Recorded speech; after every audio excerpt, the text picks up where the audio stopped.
Hi అండి, నమస్తే. నేను మీ Devi. Welcome to my channel. ఈరోజు వీడియోలో మనం రాత్రి మిగిలిపోయిన అన్నంతో దీన్ని పడేయకుండా ఒక టేస్టీ రెసిపీని ఎలా తయారు చేసుకోవాలో చూద్దాం. ఆ టేస్టీ రెసిపీనే వామన్నం. లెఫ్ట్ ఓవర్ రైస్తో ఎప్పుడు బిర్యానీ కానీ లేదా పులిహోర కానీ చేసుకుంటూ ఉంటాం కదా, అలా కాకుండా ఈసారి ఇలా వామన్నాన్ని తయారు చేయండి. చాలా టేస్ట్గా ఉంటుంది. మీ ఇంట్లో వాళ్ళందరికీ తప్పకుండా నచ్చుతుంది. ఇంతవరకు ఎవరైనా మన ఛానల్ని సబ్స్క్రైబ్ చేసుకోకపోతే ప్లీజ్ మన ఛానల్ని సబ్స్క్రైబ్ చేసుకోండి.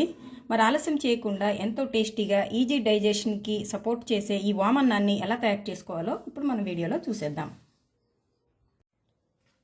వామన్నం చేసుకోవడం కోసం ముందుగా రాత్రి మిగిలిన అన్నాన్ని మనం ఇలా పొడిపొడిగా విప్పేసి పెట్టుకోవాలి.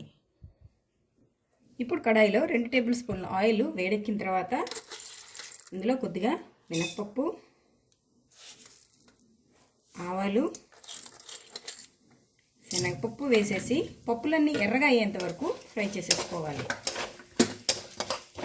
ఇలా పప్పులన్నీ చక్కగా ఫ్రై అయిన తర్వాత ఇందులో తుంపు పెట్టుకున్న ఒక 4 ఎండుమిర్చి, అలాగే క్రష్ చేసుకున్న వెల్లుల్లిపాయలు, 1/2 స్పూన్ వాముని ఇలా కొద్దిగా క్రష్ చేసేసి ఇందులో వేసేసుకుందాం. దీని ఫ్లేవర్ అనేది చాలా బాగుంటుంది. ఇప్పుడు దీన్ని మంచి వాసన వచ్చేంత వరకు ఫ్రై చేసేసుకోవాలి.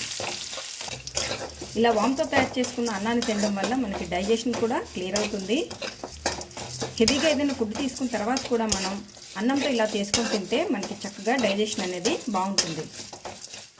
ఇలా ఫ్రై చేసుకున్న తర్వాత కొద్దిగా కరివేపాకుని ఇందులో వేసేసి మనం ముందుగా రెడీ చేసి పెట్టుకున్న అన్నాన్ని ఇందులో యాడ్ చేసేసుకోవాలి.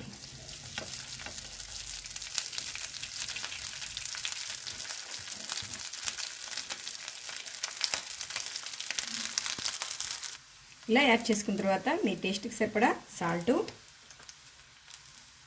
కొద్దిగా పసుపు వేసేసి ఒకసారి బాగా మిక్స్ చేసేసుకోవాలి. అంతేనండి, ఇలా సర్వ్ చేసేసుకుంటే ఎంతో టేస్టీగా మనకి వామన్నం రెడీ అయిపోయింది.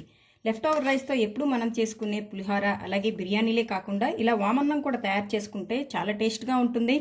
అలాగే డైజెషన్ కూడా బాగుంటుంది. ఏంటి ఫ్రెండ్స్, ఈ రెసిపీ మీకు నచ్చిందా? మీకు కనుక ఈ రెసిపీ నచ్చితే ఒక్క లైక్ కొట్టి మీ ఫ్రెండ్స్తో ఈ రెసిపీని షేర్ చేయండి. అలాగే మరిన్ని టేస్టీ రెసిపీస్ కోసం నాదే క్రియేషన్స్ని సబ్స్క్రైబ్ చేసుకోండి. Thank you for watching.